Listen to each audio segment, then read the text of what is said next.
I'm occasionally asked how we manage to do all of this ourselves, and the answer is we don't. Sometimes we need a little bit of help. I'm Mr. J. This is By the Farm.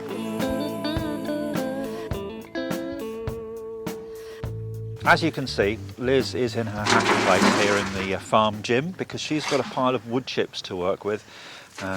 They're being spread over in the food forest to protect the plants that are being planted in there at the moment. And the reason we've got these two piles of wood chips here is because we did have a whole load of willow trees over here, which have now been taken down. We didn't do this work. For health and safety reasons, if nothing else, we got the experts in. So here at the back of the future fruit garden, you can see we've got quite a few willow trees, not the twisty willow like we had back in Monmouthshire.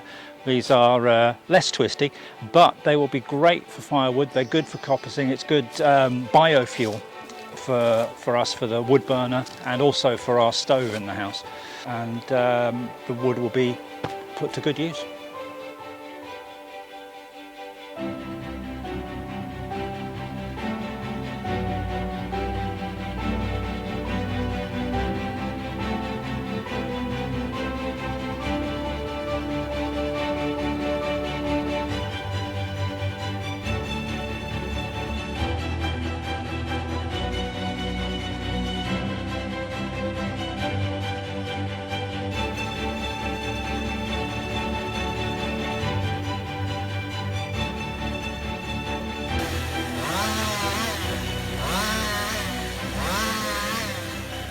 So I know it looks a little bit naked over here at the moment, Just a touch. but it really won't take very long for the willows to start re-sprouting. And then what we'll have in the spring, instead of just a load of empty trunks with all that growth high up, is we should have lots of this young growth all across here, and we'll have a fresh new willow hedge. Yeah. Exciting. And if you think back to the twisty willow we had in Monmouthshire, we cut that back quite regularly, particularly when something broke. And that never took very long to grow back to a reasonable height. In fact, sometimes an almost unreasonable height. Yes. And we did have several times where the wind blew through and took pieces off, and that was also my concern with this, is there were parts that were starting to split that were looking pretty damaged. So although this does look really drastic, it feels quite drastic. I think you can see on here that there is lots and lots of young wood. That's not grown in the last couple of weeks, but that was from a previous cut that had then sprung back up. So this should be a really good thing. So what we've got now is a whole load of willow cut into log-sized pieces for our wood-burning stove. And that's all stored away in the wood store and needs splitting. I knew there was going to be something for me to do with it. But we bought, before we moved here, we bought a log splitter. Yes.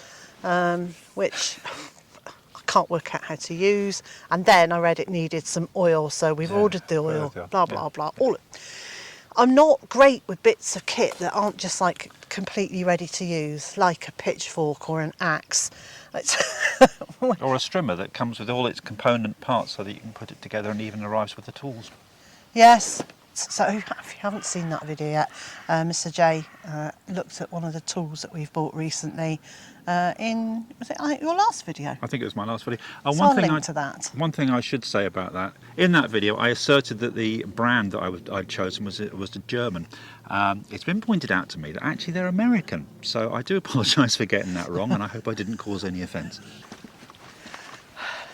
Here goes another load.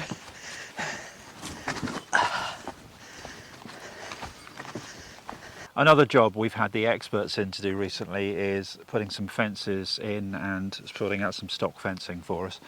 And it's made life so much easier having these gates that we've had put into this particular break in the between the two fields, so that we can get, for example, Liz's wood chips from field A to field B, the food forest.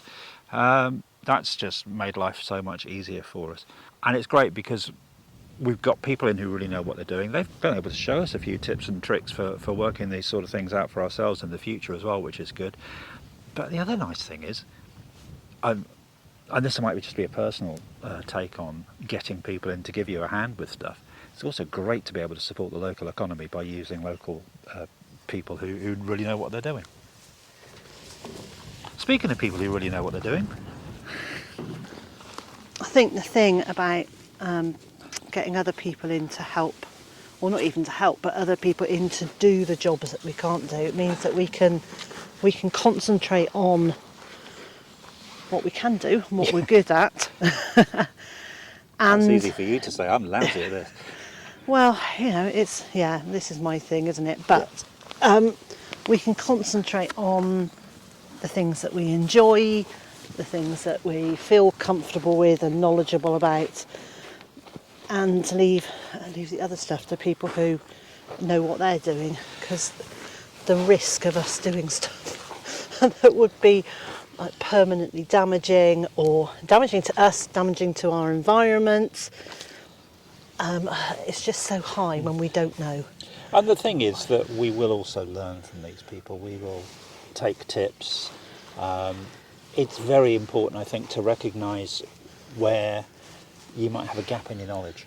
Yes. And whether that is then something that it's a good thing to learn how to do yourself and then do yourself in future, or whether it's a good thing to learn that you should never do.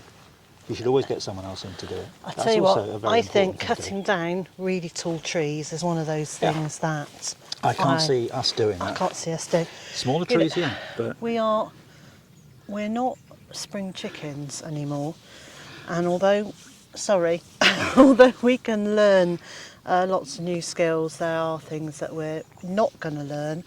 And I don't think we're either of us ever going to get, for example, ahead for heights that we haven't got at the moment.